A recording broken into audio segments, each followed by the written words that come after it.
in terms of that, what does that mean for you? We know we're in that situation because Ben Davies is injured, Ethan Ampadu has the suspension. We know you're a senior player, we know you're a leader within the team, but to have the armband, what does that mean for you, and how will you approach it? Yeah, I think first and foremost, I think Ethan and Ben, I think everyone would much rather they're playing, because we know what important players they are for us. But with Ben's injury and Ethan's unfortunate yellow, it gave an opportunity for someone else to be captain, and it's a big honour for me. He said I feel like I'm one of the senior players now. It's something that I've dreamt about for a long time. So to finally be given, the chance to lead us out tomorrow night for our country, like I said, massive honour and something I'm really looking forward to. After the everything's died down after Liechtenstein, yes, you just got the job done, but with the suspensions as well, what's been the approach over the last day or two as it's become clear about what you need to do against North Macedonia with missing several key players? How do you think you're going to be able to get the job done tomorrow night?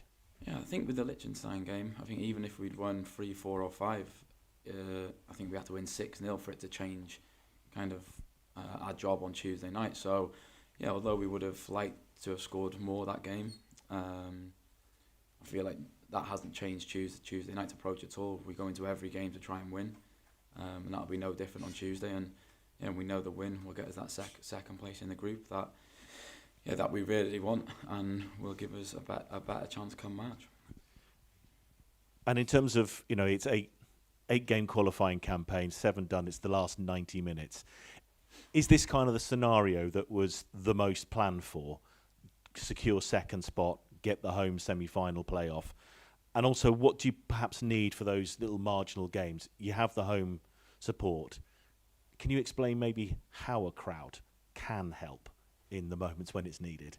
Yeah, I think everyone knows how amazing the Red Wall is, especially at home. And I think before the last World Cup, I think them 2 games, the Austria game and the Ukraine game, they showed how important them home ties are. And I think going back to them games, I think the Austria game we were good and the fans helped, but I think the Ukraine game, I think they really got us over the line. And I know we got the goal in the first half, but I think the second half when they were on top, that extra boost of the home crowd really got us over the line. So we know how important it is to win on Tuesday to make sure we get that home tie in the first leg, and because everyone knows how strong we are in front of the Red Wall at Cardiff. Thank you. Harry, congratulations. Thank you. You've been around a long time now. You've been comfortable stepping up and taking a lot of responsibility for the team with your goals and assists and the way you play.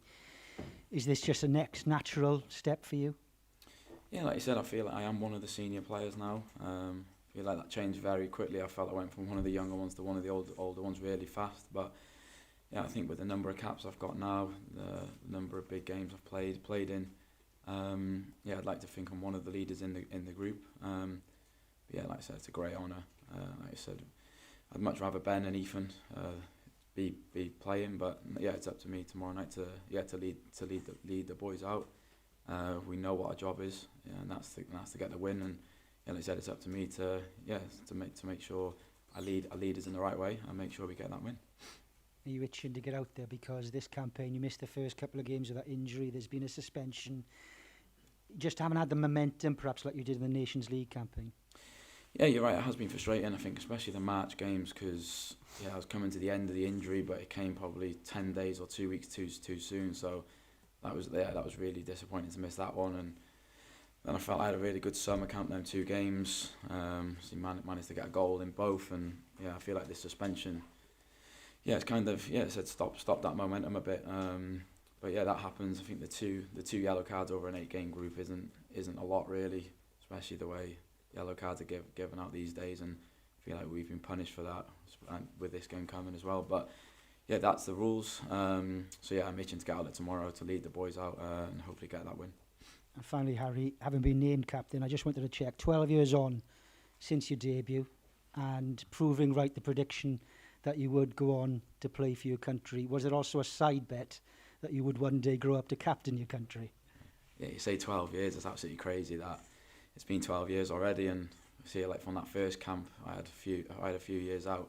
I had to wait for my second, but I think since the second one's come, the next 64, 65 have happened really quickly. So yeah, like I say, making my first cap was a dream come true. Scoring my first goal was getting to the major tournament twice. So I feel like I've been ticking off all these dreams, and yeah, to be captain and lead the boys out tomorrow is another one of them.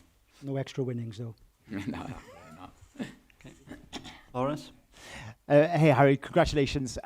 Look, a lot of people see you as Harry Wilson, the midfielder or attacker, and the skill and desire you bring to the pitch. But Welsh football sort of really runs deep in your blood, doesn't it? In terms of not just what you do on the pitch for Wales, but also kind of going back to Corwen and being with your local clubs and things like that. Yeah, you're right. I think maybe as an attacking player, sometimes people might not see or realise your defensive abilities, and to play in this team the way the manager wants us to play now as forward players, we have to do the defensive side, because if you don't play. So I'd like to think that's a part of my game that's good as well. It's really important, especially when we play the bigger teams. You know, the gaffer's massive on reactions, and the press starts from the front and works the way back. So yeah, like I said, going back to that, you can't just be an attacking player on the ball in this team. You have to work defensively as well. And like I said, maybe coming from where I'm from and having that, like I said, that Welsh blood in me. Every time I put the shirt on, I want to do my best. I want to give 100%, and I'd like to think that comes across in the performances. Have you had a chance to tell the family yet? Have you spoken to them? I dropped them a quick message this morning. When the manager pulled me before training and just said you'll lead the team out tomorrow. So I dropped them a quick message, but yeah, I'll give them a face them afterwards. But they'll be coming down to the game like they always do. Have they made it back from Liechtenstein yet? Yeah, I think they got back yesterday morning. So I think they got 24 hours at home, and then they'll be on the train back down to Cardiff to support us on Tuesday. And also, just finding, I was trying to track down the last North Wales captain. Do you know who the last North Wales captain was? No, I don't know. No. You don't know? No. Wayne Hennessy, probably. Wayne Hennessy, did he? Yeah. Mm. Oh, there you go. And so for North Wales, as a hotbed of Welsh football, it's really big for guys, because there's so much focus on the south, isn't there? But for you guys up north, it must be quite a big deal. Yeah, it is, and I think over the last few years we've had a lot of us North Walians in the team. Maybe that hasn't always been the case, but as I said, I don't think it matters where you're from in the country. When we all put that shirt on, we want to do our best. We want to give 100%, and yeah, but it's nice to see a few familiar faces like me and Neeks as well coming through the last few years. So we're from a similar place, so it's nice for the local area to have two of us in the team. And well, okay, diolch yn fawr pawb, thank you. Craig will be in shortly. Thanks guys, thank you. I think it was Wayne.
Where do you want Craig? Craig there?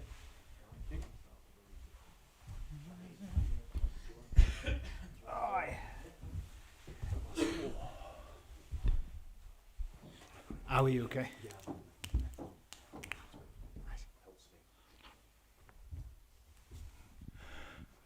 And good afternoon. So that we can time everything to finish with Harry coordinating in there, we'll do about 20 minutes here. Is that okay? So 2 or 3 questions maximum. David, do you want to go first? Great. Thank you. Craig, good to see you again. How was Saturday for you watching from afar? We spoke to Pete and you said you were very calm after the game, but given you couldn't have any communication during the game, I just wondered how it worked out practically and your reflections after a bit of time after the game. No, during the game, obviously, quite frustrating of not being able to communicate, but they're the rules. Yeah, it was new, not something I'd like to get used to. Yeah, reflection from the game, create the scenarios, score your opportunities. Now, you know, I'm fully aware they've never been comfortable games for us in our history, and unfortunately I'm fully aware because I've played in quite a few of them. I remember 2-1 San Marino, we nearly got beat. It's like we were hanging on.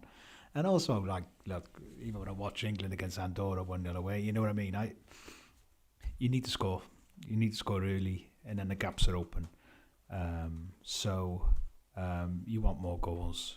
But to me, it's part of a learning part of us as well. It's, you know, when I look back at the home game as well at Liechtenstein, we won 3-0, but the chances we missed, like, we have to be able to, that has to be our step. How do we turn this into a 6, 7, 8? Now, we don't have a given right for it, but I still want that. I'd still like us to be able to do that. So, to me, it's, you know, because we can put a lot of players forward as well. We don't have to worry about their counter-attack as much because we have the speed for that as well. But how are we able to make consistently the right decisions, not holding on to the ball too much, keep moving it, and then those little moments of final detail, final ball, be better on. And when you get the opportunities, be killers. So yeah, that's room for more improvement. A different challenge, of course, against North Macedonia. You've got that added thing to consider of being without Ethan Ampadu and Jordan James. Can you tell us what the thinking was in terms of keeping Jordan James on the pitch after he'd got his yellow card, despite knowing he'd missed the game? Sorry, taking him off and keeping Ethan on, who then went on to receive his yellow. That was a bit of a talking point after the game. Can you explain that to us, please? Yeah, no, it's ideal world. Love to take Ethan off. It wasn't ideal. One's not enough. Now, we can only make 5 changes. I have to make certain changes due to what minutes players are able to play. I don't think we understand that quite well enough, but it's normal. You know, if someone's only playing 10, 20 minutes at his club, then when he comes to us, if I play him 90, do you think he's able to play against North Macedonia? No.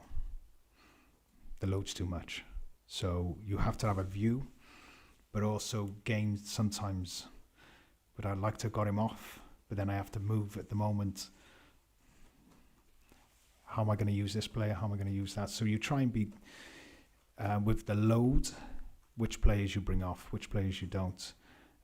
We have to manage it because we want players in the right condition for North Macedonia as well. So, yeah, you know, like I even look at it there, it's like, do I take Dan James off? Actually, he's doing really well at this moment.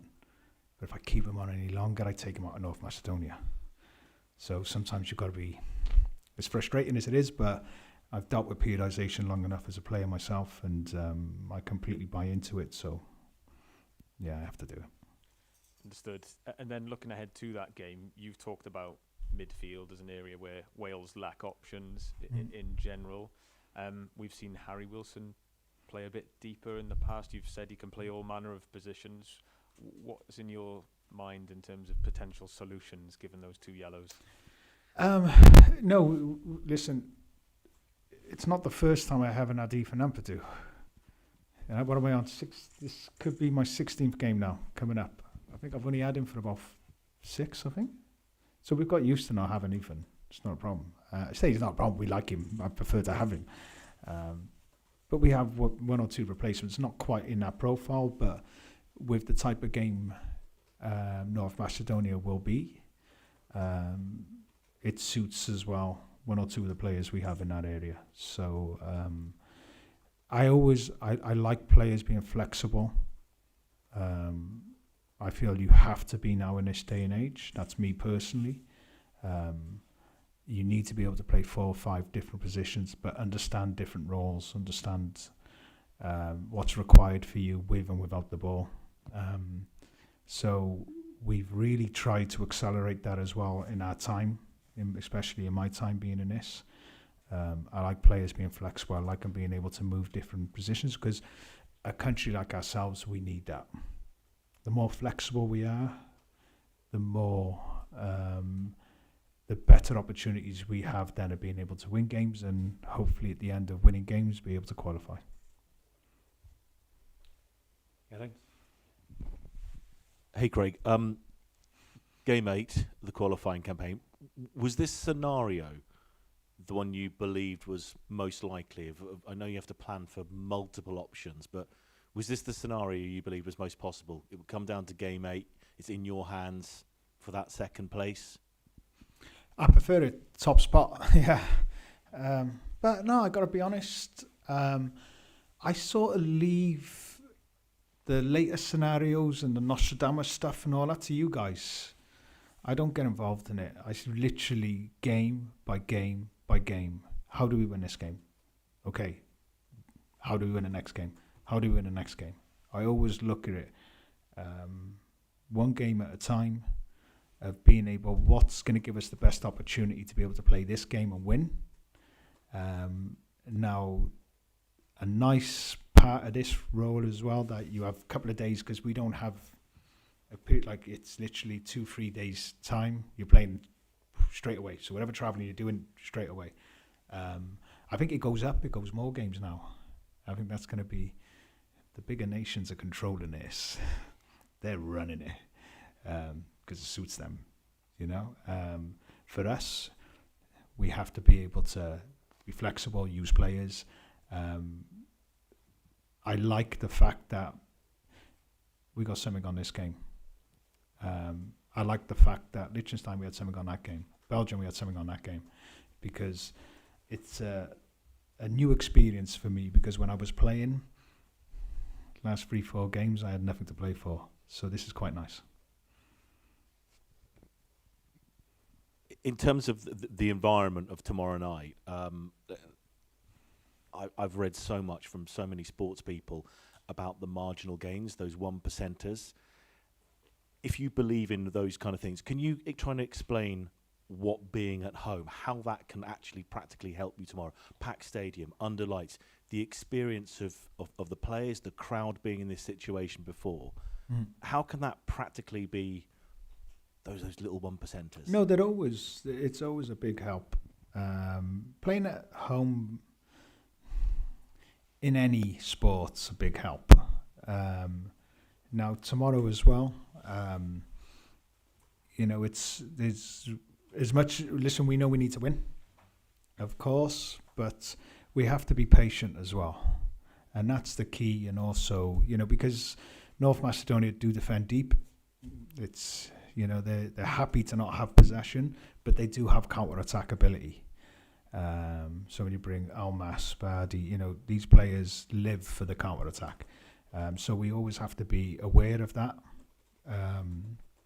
always conscious of it, but at the same time, be able to hopefully create the overload in the final third that keeps giving us continuous chances, and hopefully we're able to take them and have a moment. Or a lot of moments. But if it isn't the case, then you need to be patient. Then at times as well, when momentum maybe shifts, because it can, we've seen in every single one of our games, but also games, no matter where you watch, we have a thing called VAR now. Now, you all wanted it. Yeah, I know. I agree. It was like, oh, how can you get that wrong? Technology, we can't get that. Now we all don't like it. You know, it's like be prepared to wait 5-6 minutes during the game. But in that time, we're all standing round, we're all waiting. Fans are then maybe going for a drink or, you know, then they come back and it's like, what's going on here? Where are we? What are we doing?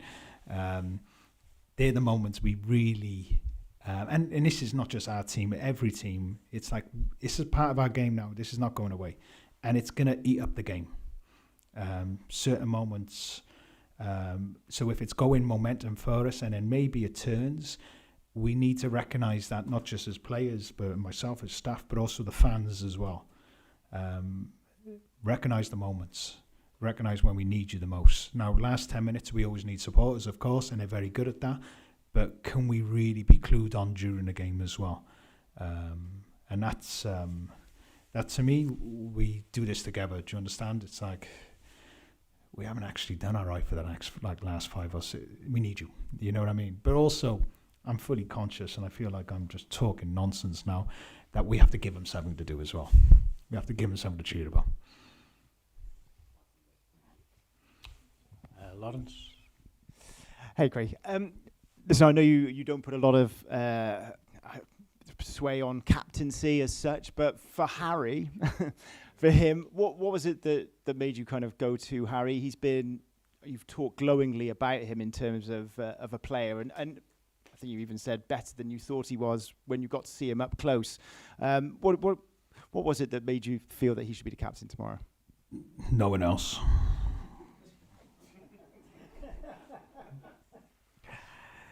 Right, let's do the rugby stuff now. Like captaincy, he was picking a team for me as well. No, that's cricket more, no? Yeah. No, I just come on. You know, great honour for him.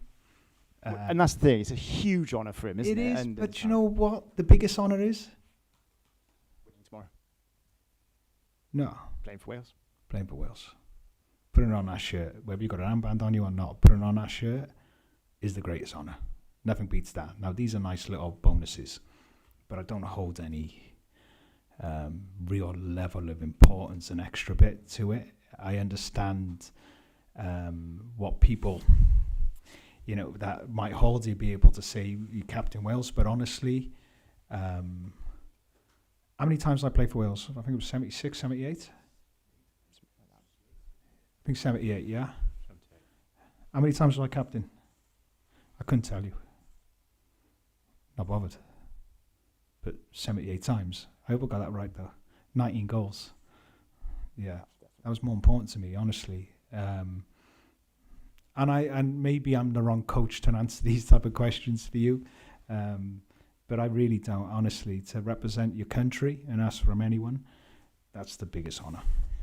Let me put it a slightly different way. Go ahead, in terms of, I might give you a better in terms answer. of Harry and how important he's been for you and what he brings to this squad, because in the sort of post-Bale era and things like that, somebody needed to step up, and he's done it over 2-3 campaigns now. He's been really, really important, and we see when we don't have him as well how much we miss him. His quality when we talk about final detail, the final pass, understanding the game. It's a real high level for Harry, I have to be honest. Without the ball as well, his understanding. I've been really, really impressed by him and how he conducts himself as well. And I have to be honest, every player is the same here. They're an incredible group. It's a real privilege to be with this group. Just from behaviour-wise, standards, habits, they're really top. But Harry is definitely at the forefront of that as well. And then just finally for me, in terms of what this means for you as a group and kind of what you've been through in terms of getting to this point, how important is it to get that second place and to find yourself with that home qualifier for the semi-final? Look, it's massive. I mean, lie to you if you want me to and say it doesn't, but you know, come on, to finish second and have a home game, it's huge, because if we finish fourth, the away game and the teams that are in those games, and I just have this overriding VAR fear as well, and you know, referees staying in the pockets, like get out of those areas. We can't play those balls centrally if you're in them. They seem to like living in those zones. It's, thank God, ours don't here, so it allows the game to really be able to connect. I've learned quite a bit from that, and I have to be honest, playing at home, and just my experience of watching Wales down the years and being able to qualify for major tournaments through the playoffs and being at home, it's a huge advantage for us. So we're going to try and do everything we can. So hopefully in March we have that advantage as well. Okay. Anyone else? Any more questions? Is that it? Okay. Well, good. Thank you. Thank you very much. Thank you. Good luck, mate.